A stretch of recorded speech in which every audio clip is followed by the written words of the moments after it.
athletics. Monday, it's varsity golf all day. Tuesday, we have middle school JV and varsity volleyball at versus ODA at home, 4:35 and 5:30. Then we have JV and varsity volleyball at ODA, 5 and 6. And then athletics on Thursday, we have varsity volleyball, Bay Conference at Keswick Christian versus Northside Christian, 4 o'clock. And then we have cross country at Bay Conference at Lakewood Holloway Park. And then Friday is varsity football versus Secondary Christian at 7.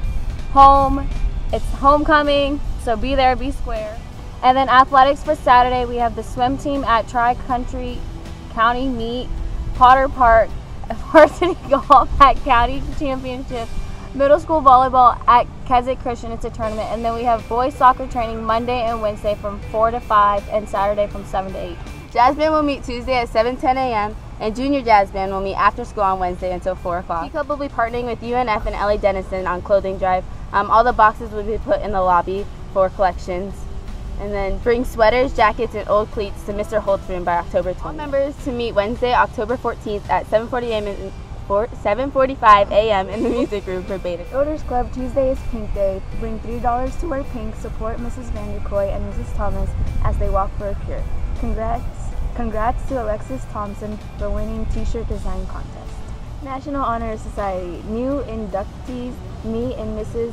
Hudson's room at lunch on Monday. National Junior Honor Society. We will meet Tuesday during lunch in Mr. Van Ryan's classroom. We will discuss officer duties and events for the year. If you are new to BCS and wish to be on the NJHS, please see Mrs. Wednesday, PSAT testing for grades 9 through 11 for periods 1 through 5 on Wednesday morning. Regular classes, periods 6 through 8. For announcements, on Tuesday we have chapel, and then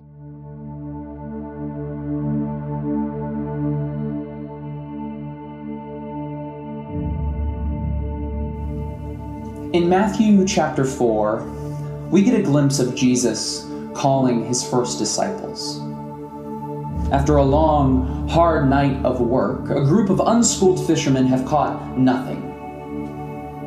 And as they're packing away their nets, a strange man approaches them and says, "Put out into deep water and let down your nets for a catch." After some resistance, these unschooled fishermen decide to do what the man says. And what happens next is something they will never forget. Their nets, which had been empty all night long, were suddenly teeming with so many fish that they began to break under the weight of them. Upon returning to shore, these unschooled fishermen fall to their knees in awe of the stranger who had approached them. "Go away from me, Lord," they say. "We are sinful men." But this stranger reaches down and, lifting up the heads of these unschooled fishermen, simply says, "Come, follow me."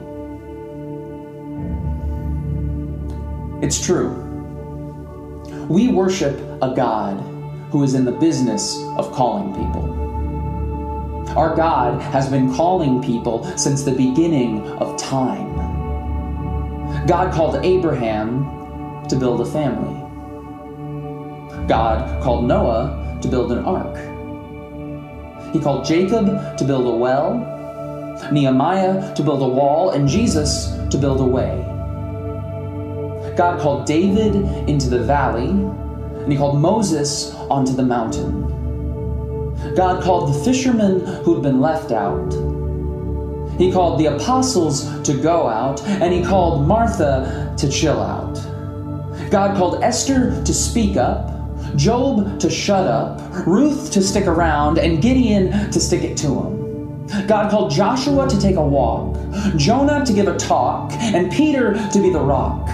He called Solomon to be wise, Lazarus to rise, and Paul to press on towards the prize. God called Elijah in a whisper. He called Elisha to dig ditches. He called Mary by her name, and he called Simon and Saul by brand new ones. God called the Israelites out into the wilderness. He called the Samaritan woman at the well. He called Peter onto the water and the water into wine. God called Daniel to be the best. He called his disciples to love the worst. He called the prophets to go out and he called the church to invite in. You see, there is literally no major character in the biblical narrative who was not first called by God to something greater than themselves, and we worship a God who is still in the business of calling people today.